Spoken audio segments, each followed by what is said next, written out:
स्वरकथा channel के सभी श्रोताओं को संतोष कुमार शर्मा का बहुत बहुत नमस्कार। साथियों, हमने महाकाल के मंदिर से जुड़ी हुई भस्म आरती की चर्चा अपने पिछले एपिसोड में की थी। आज हम चर्चा करेंगे महाकाल के महाकालेश्वर मंदिर, अवंत का क्षेत्र, जिसे आजकल उज्जैनी या उज्जैन कहते हैं, महान और आध्यात्मिक स्थानों में से एक है। और इस शहर की सबसे महत्वपूर्ण बात है, यहाँ पर स्थित है विश्व प्रसिद्ध महाकाल का मंदिर।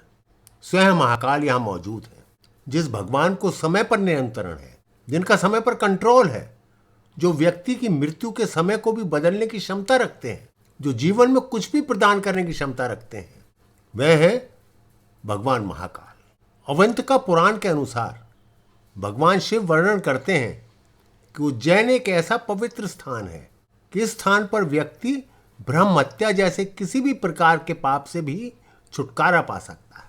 यह स्थान व्यक्ति की हर मनोकामना को पूरी करता है और महाप्रलय में भी इस स्थान का विनाश नहीं होता है। अतः दुर्लभ क्षेत्र एवं दिव्य क्षेत्र है। यह वह स्थान है जहां भगवान शिव यानी कि महाकाल खुद रहते हैं और संतों को दिव्य शक्तियों की उपस्थिति का एहसास भी कराते हैं। क्षेत्र को शमशान क्षेत्र और महाकाल वन क्षेत्र भी कहा जाता है। उज्जैन उन 4 स्थानों में से एक है जहां हर 12 वर्ष के पश्चात कुंभ का मेला भी लगता है और जिसमें लाखों तीर्थयात्री आते हैं और अपनी श्रद्धा व्यक्त करते हैं। महाकालेश्वर मंदिर भारत के सबसे महत्वपूर्ण धार्मिक स्थलों में से एक है। यह भक्तों को आध्यात्मिक शांति और आशीर्वाद प्राप्त करता है। महाकाल के नाम का रहस्य, दरअसल महाकाल का शिवलिंग तब प्रकट हुआ था जब एक राक्षस को मारना था। भगवान शिव उस राक्षस का काल बनकर आए और साथ ही अपनी अवंती नगरी यानी कि उज्जैन के वासियों के आग्रह पर महाकाल यहीं स्थापित हो। यह समय यानी कि काल के अंत तक यहीं रहेंगे और इसीलिए इनको महाकाल जाना जाता है। महाकालेश्वर मंदिर भारत के 12 ज्योतिर्लिंगों में से एक है।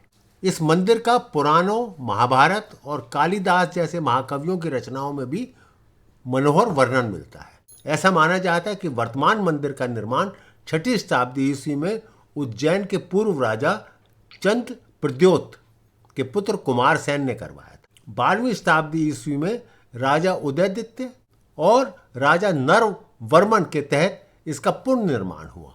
बाद में पेशवा बाजीराव प्रथम के अधीन मराठा कमांडर राणोजी शिंदे ने 18वीं शताब्दी में इस मंदिर का जीर्णोद्धार करवाया। स्वयंभू, भव्य और दक्षिण मुखी होने के कारण महाकालेश्वर महादेव की अत्यंत पुण्यदायी महत्ता है।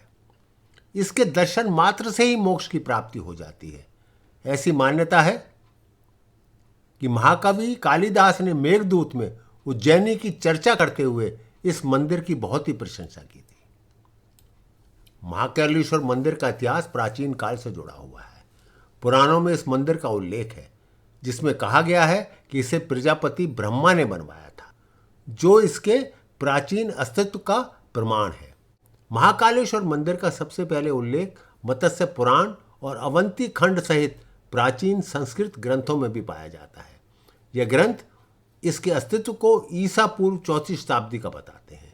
यह मंदिर मौर्य और शुंग राजवंशों के दौरान भी एक पूजनीय स्थल। गुप्त साम्राज्य, जो अपनी समृद्ध कला और संस्कृति के लिए माना जाता था, उसने इस अवधि के दौरान मंदिर के वास्तुशिल्प और विकास में बहुत ही योगदान दिया। मंदिर के परिसर ने एक भव्य संरचना का रूप लेना शुरू किया, जिसमें जटिल नक्काशी और वास्तुशिल्प का विवरण प्रदर्शित होता है। 11वीं शताब्दी में मालवा पर शासन करने वाले परमार राजवंश ने भी मंदिर के निर्माण में बहुत ही सहयोग किया, परंतु इस मंदिर को विदेशी आक्रमणों का, खास तौर से दिल्ली सल्तनत और मुगल साम्राज्य के शासन बहुत नुकसान हुआ। परंतु इन चुनौतियों के बावजूद भी मंदिर की पवित्रता को बरकरार रखा गया और वह पूजा स्थल बना ही रहा। मुगल शासकों, विशेष रूप से सम्राट औरंगजेब, ने मंदिर के लिए एक महत्वपूर्ण खतरा भी उत्पन्न किया।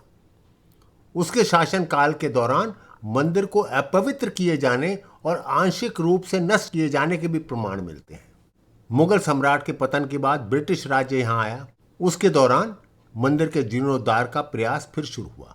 और भारत की स्वतंत्रता के पश्चात इस मंदिर का पूर्ण जीर्णोद्धार हुआ। और आजकल तो आप जानते ही हैं कि वर्तमान सरकार ने वहाँ एक बहुत ही भव्य कॉरिडोर भी बना दिया गया है सब यात्रियों की सुविधा के लिए। मंदिर के परकोटे के भीतर स्थित है गर्भगृह, जहाँ तक पहुँचने के लिए एक सीढ़ीदार रास्ता है। इसके ठीक ऊपर एक दूसरा कक्ष है जिसमें ओंकारेश्वर शिवलिंग स्थापित है। मंदिर की वास्तुकला अद्भुत है।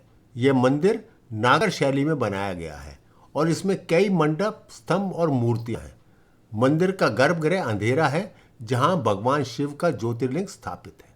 उज्जैन महाकालेश्वर मंदिर से कई पौराणिक पहेलियां भी जुड़ी हुई हैं और कई वैज्ञानिक तथ्य भी हैं।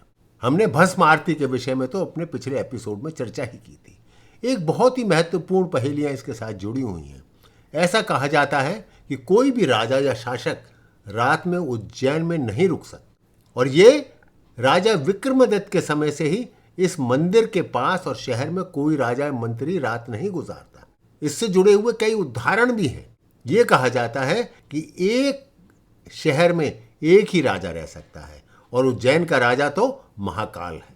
कहते हैं कि ग्वालियर के राजा भी यहाँ आज तक कभी नहीं रुके। ऐसा भी कहा जाता है कि भारतवर्ष के चौथे प्रधानमंत्री मोरारजी देसाई भी जब इस मंदिर के दर्शन करने के लिए रात में यहाँ रुके थे तो उनकी सरकार अगले दिन ही गिर गई थी। ऐसा भी कहा जाता है कि कर्नाटका के मुख्यमंत्री वीएस येदियुरप्पा को भी इस्तीफा देना पड़ गया था। जैसे मैंने पहले भी कहा, एक लोक कथा के अनुसार भगवान महाकाल ही इस शहर के राजा हैं और उनके अलावा कोई राजा यहाँ नहीं रह सकता। उज्जैन का महाकालेश्वर मंदिर भगवान शिव के 12 ज्योतिर्लिंगों में से एक है। ये तीसरा है ज्योतिर्लिंग। पृथ्वी की कर्क रेखा इस मंदिर के शिखर से होकर गुजरती है, इसलिए इस मंदिर को पृथ्वी की नाभि भी कहा जाता है। वैज्ञानिक भी महाकाल के मंदिर के ज्योतिर्लिंग को ऊर्जा का केंद्र मानते हैं।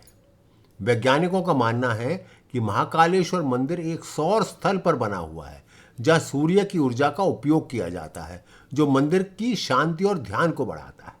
मैंने पहले भी कहा था कि महाकालेश्वर की मूर्ति को दक्षिणा मूर्ति कहा जाता है, जिसका अर्थ है कि इसका मुख दक्षिण की ओर है। तांत्रिक शिवनेत परंपरा के अनुसार ये एक विशेष बात है जो केवल 12 ज्योतिर्लिंगों में से केवल एक महाकालेश्वर में ही पाई जाती है।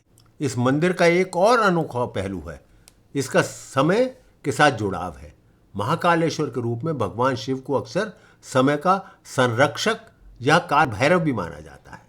ऐसा माना जाता है कि इस मंदिर की यात्रा से व्यक्ति को मृत्यु के भय और समय की कमी से उबरने की शक्ति मिलती है।